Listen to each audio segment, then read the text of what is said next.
네, 안녕하세요. 신진우입니다. 오늘은 소규모 관리지역, 서울시에서 모아타운이라고 명명한 소규모 관리지역의 주요 내용을 정리해보는 시간을 갖도록 하겠습니다. 소규모 관리지역이 모아타운이라고 동의어라고 생각하시면 됩니다. 소규모 관리지역은 국토부에서 지난 2월 4일 정책 발표를 통해서 발표된 정책이나 작년 12월 22일에 서울시 조례로서 소규모 관리지역 내의 노후도 기준이 20년에 57%로 통과됨에 따라 올해 1월에 서울시에서는 모아타운이라는 개념을 주택정책실에서 보도자료로서 서울시의 정책으로서 시행하겠다라는 의지를 표명한 것입니다. 이 리아이디515 유튜브 계정에서는 등촌 이동에 해당되는 주택 공급 정책으로서 이사 대책에 따른 정책 중 총 3가지를 소개해 드렸었습니다. 첫 번째는 도심 공공주택 복합사업이었고, 두 번째로는 공공 직접 시행이었고요. 세 번째로 소규모 주택 정비 사업인데요. 소규모 관리지역은 빈집 및 소규모 주택 정비에 관한 특례법을 개정함으로써 새로운 제도가 마련이 된 것입니다. 유일하게 2가지 종류 복합사업과 소규모 관리지역이 유효한데요. 지금 현재 복합사업의 경우는 서울시에서는 일종 일반 주거 지역에 대해서는 포함할 수 없다라는 입장을 표명하고 있습니다. 2월 4일 정책 발표 이후 소규모 관리지역이라는 것이 신설이 되었다. 4월 달에도 이렇게 복합사업과 소규모 관리지역을 비교하는 영상을 올려드렸었는데, 빈집 및 소규모 주택정비법에 따른 노후도 기준이 철근 콘크리트 30년으로 되어 있었기 때문에 실질적으로 사업을 진행할 수 있는 영역이 거의 없어서 지난 12월 22일 전까지는 이 소규모 관리지역에 대해서는 명확한 사업의 방향성을 제안을 드릴 수가 없었던 상황이었으나, 지난 12월 22일 이렇게 소규모 관리지역 내 노후도가 서울시 의회에서 20년에 57%로, 소규모 관리지역 내에서 사업을 할 때는 20년에 57%로 가결이 됨에 따라서 이 부분에 대해서 상세하게 설명을 드리고자 합니다. 먼저 서울시 의회에서 20년에 57%의 노후도 완화를 공동 발의하신 의원님들의 명단을 제가 정리를 해보았는데요. 저희 강서병 지역의 강상기 의원님과 대표 발의해주신 양천구의 신정호 의원님 감사의 말씀을 드립니다. 20년 기준으로 이렇게 노후도를 정리를 해보았는데 대부분의 블럭들은 57%를 넘기게 됩니다. 이러한 노후도 조사를 바탕으로 어떻게 구역계를 설정할지에 대해서 고민을 해보았는데, 관리계획을 수립을 하는 주체인 구청과 협의해야 될 부분이라고 생각을 합니다. 따라서 주민들께서 이러한 내용들을 보시고 의견이 있다라면 단톡방이나 네이버 카페나 개인적으로 연락을 주셔도 되고요. 이 내용을 함께 논의를 해봤으면 좋을 것 같고, 구청에서 3월 달에 설명회가 예정이 되어 있는데 그 설명회를 통해서도 의견 개진을 하실 수 있으면 좋겠습니다. 하나의 예를 들어서 이렇게 신성연립과 E블럭으로 분류했던 곳, 그리고 B블럭, D블럭이 있다라면은 중간에 도로가 있는데 이 도로를 폐도를 시키고, 그리고 학교 근처는 굳이 차가 다니는 도로일 필요는 없기 때문에 보행로로 보행가로로서 구성을 하고, 기존에 있던 이 도로를 넓히는 쪽으로 계획을 해봤고요. 관리지역 내에서는 2만 제곱미터까지 가로구역을 인정을 받을 수가 있는데요. 이렇게 했을 때 당연히 2만 제곱미터 미만이고, 이 영역으로 구성을 했을 때 보행 가로를 위한 기부 체납을 제한다라면은 2만 제곱미터 미만으로 구성이 됩니다. 그리고 관리지역 내에서는 거점 사업을 시행을 할 때 하나의 사업 시행 구역으로 묶어서도 시행을 할 수 있게 됩니다. 따라서 여러 가지 절차들이 생략이 되고 간소화되기 때문에 일단 서울시에서는 2년에서 4년으로 사업을 완수할 수 있는 빠른 시행 기간이 이 소규모 정비 사업의 장점이라고 할 수 있겠습니다. 다만 이렇게 사업을 하기 위해서는 조합이 구성이 되어야 하는데요. 해당 영역에서 80% 이상의 동의가 필요하고, 그리고 조합을 이렇게 하나의 사업 시행구역으로 진행을 한다라면 하나의 조합이 꾸려져야 하는데, 이것은 사유재산이기 때문에 이 소유주분들이 이렇게 사업을 하겠다라는 의지를 표현을 해주셔야 되는 것이고, 그것은 당연히 주민 동의와 주민들의 협의, 그리고 관리계획을 수립하는 구청과의 협의가 필수적으로 필요할 것으로 예상이 됩니다.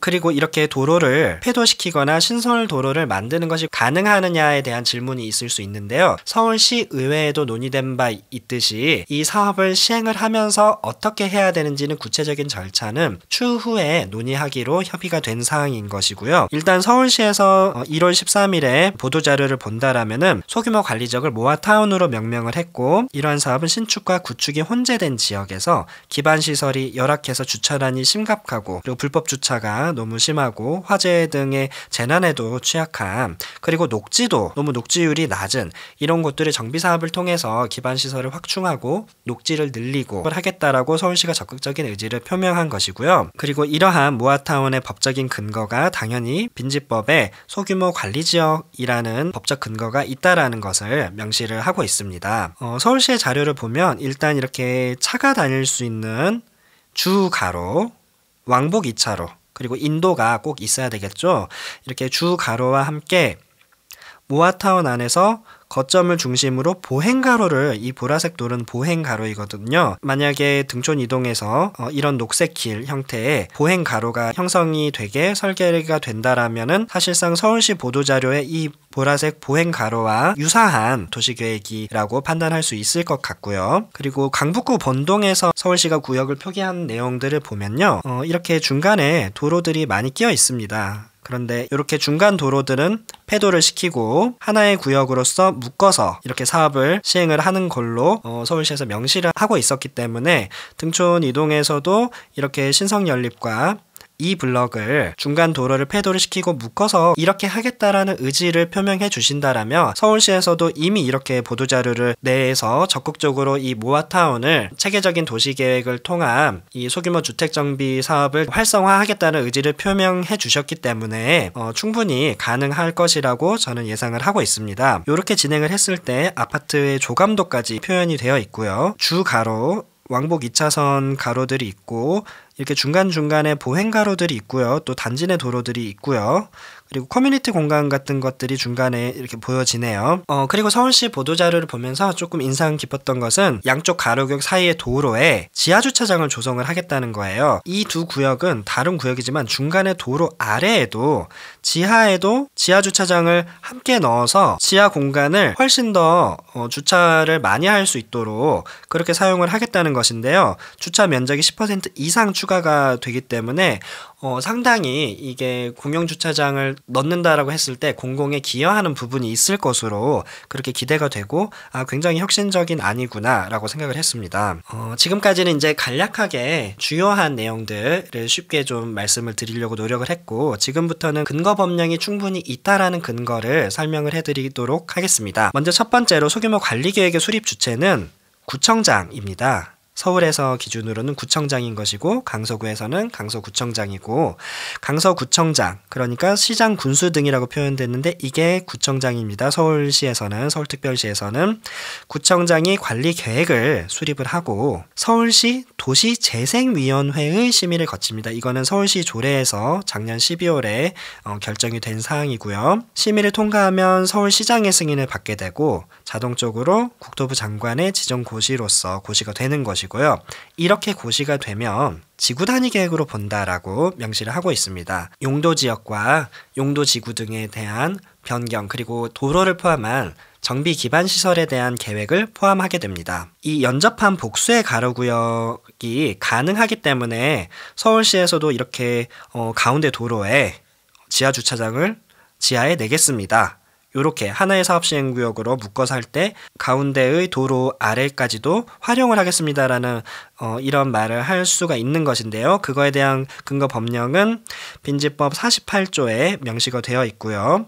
그런데 이것의 조건은 공공이 시행으로 참여하는 경우예요. 이것은 공공참여형 혹은 공공단독 시행으로 진행되는 두 가지 경우를 말하는데 아마도 대부분의 경우는 공공참여형으로 진행이 될 확률이 높습니다.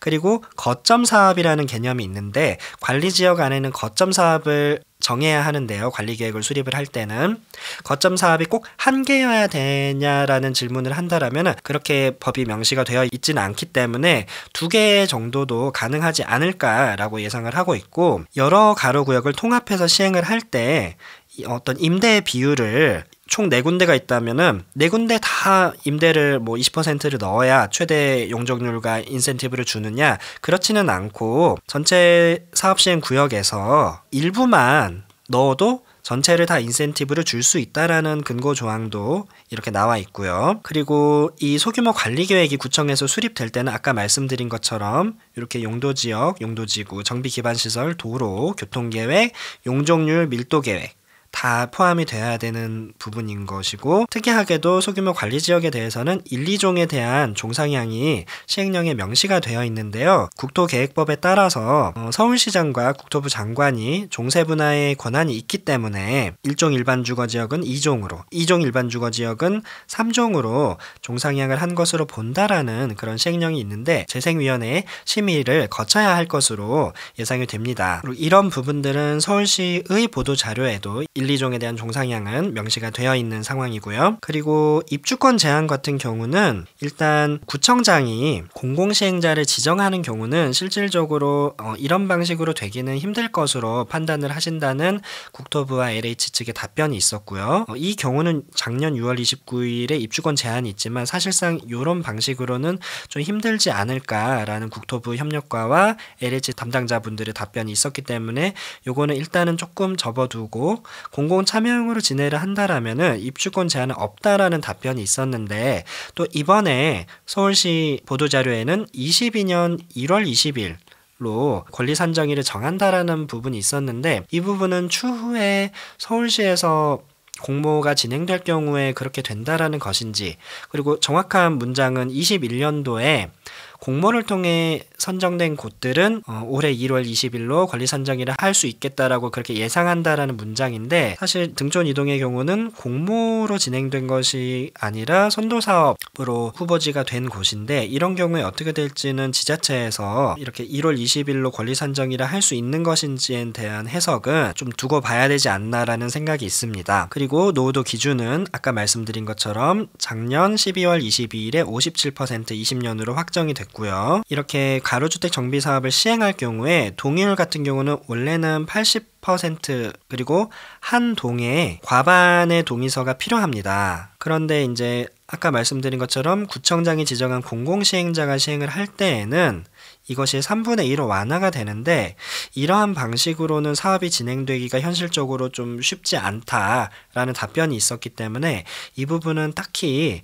해당 사항이 좀 없지 않을까, 그래서 80% 동의율을 받아야 되지 않을까라고 예상을 하고 있습니다. 그리고 LH와 국토부 실무자에게 이제 질문했던 주요 내용 사항인데요. 연접한 복수의 가로주택 정비사업의 시행 조건은 공공참여형 가로주택과 구청장이 지정한 공공시행자가 단독 시행하는 경우 모두 다 가능하다라는 것이고, 공공참여형 가로주택은 분양가 상한은 적용을 받지를 않아요. 그런데 허그의 고분양가 심사제도의 영향을 받고, 이런 부분이 좀 개선이 필요할 것으로 보는가라는 질문에 대해서는 고분양가 심사제도를 담당하는 허그 측 답변은 일단 인근 단지 그리고 강서구라면 해당 강서구 내의 아파트의 분양가격과 그 주택 실거래 동향을 바탕으로 한 고분양가 심사제도가 운영이 되고 있는데, 구체적인 방식까지는 알려주실 수는 없다라는 입장인데, 일반적으로 분양가 상한제와 허그의 고분양가 심사제도를 비교를 했을 때 허그 같은 경우는 어쨌든 주변에 실거래 가격을 바탕으로 하기 때문에 허그의 고분양가 심사 제도가 조금 더 사업성 개선에는 도움이 되지 않겠느냐. 그리고 분양가 상한제가 좀 더 이렇게 사업을 하는 입장에서는 좀 어려운 허들 아닌가라는 그런 견해가 많은 편인데, 어떤 거가 더 손해일지 이익일지는 따져봐야지 알 수 있을 것 같습니다. 그리고 이 도로계획에 대해서는 일단 서울시 보도자료가 나오기 전에 질문을 드렸을 때는 현황 도로를 폐도할 수 있느냐, 그리고 신설 도로를 개설할 수 있느냐를 질문을 드렸을 때 LH 측에서도 그렇고 국토부 측에서도 그렇고 관리지역 내에서는 그렇게 할 수 있다라고 그렇게 답변을 했었고, 그럴 경우에 이렇게 도로의 면적까지 포함해서 2만 제곱미터 이하여야 되는지를 질문을 했을 때는 이렇게 도로 계획이 나와 있다라면 그 도로 영역은 빼고 그 안에 알맹이만 2만 제곱미터면 된다라고 답변을 하셨습니다. 이렇게 이제 도로 계획이 들어갔을 때 원래 이렇게 나눠져 있는 곳을 각각 노후도가 다 충족이 돼야 되는 거지. 이 도로를 폐도를 해서 이 네모로 가로구역을 진행을 한다라면 이 영역의 평균만 노후도가 충족하면 되는 건지를 질문을 했을 때에는 일단 담당자께서는 이 도로 구획 안에 이 영역을 노후도가 충족하면 된다라고 그렇게 답변을 했습니다. 그래서 따라서 이런 기준으로 볼 때는 사실 등촌이동에서 노후도가 안 나오는 영역인 이쪽 G 블럭 분들은 이렇게 노후도가 그나마 잘 나오는 다른 블럭들과 합쳤을 때 약 2년 정도를 기다리면 노후도가 57% 이상으로 나오거든요. 그러면 약간 기다려서 이렇게 가로구역을 하게 되고 마침 또 이 구역이 2만 제곱미터 미만이에요. 그래서 이런 방식으로 할 수 있지 않을까라고 저는 아이디어를 이렇게 제안을 드려보는 거고요. 거점 사업 시행 시 연접한 복수의 가로구역을 하나의 사업 시행구역으로 시행을 할 수 있다라고 명시를 하고 있는데 만약에 이렇게 연접한 복수의 가로구역을 하면 노후도 기준을 이 전체로 그냥 57을 맞추면 되냐 아니면 각각 시행구역별로 57을 맞추어야 되냐라고 질문을 했을 때는 각각 57은 맞추어야 된다라는 답변을 했습니다. 등촌 이동 같은 경우는 연접한 복수의 가로구역을 시행을 하더라도 뭐 이 각각의 구역이 다 57이 되기 때문에 큰 문제는 없을 거다라고 예상을 하고 있습니다. 오늘의 설명은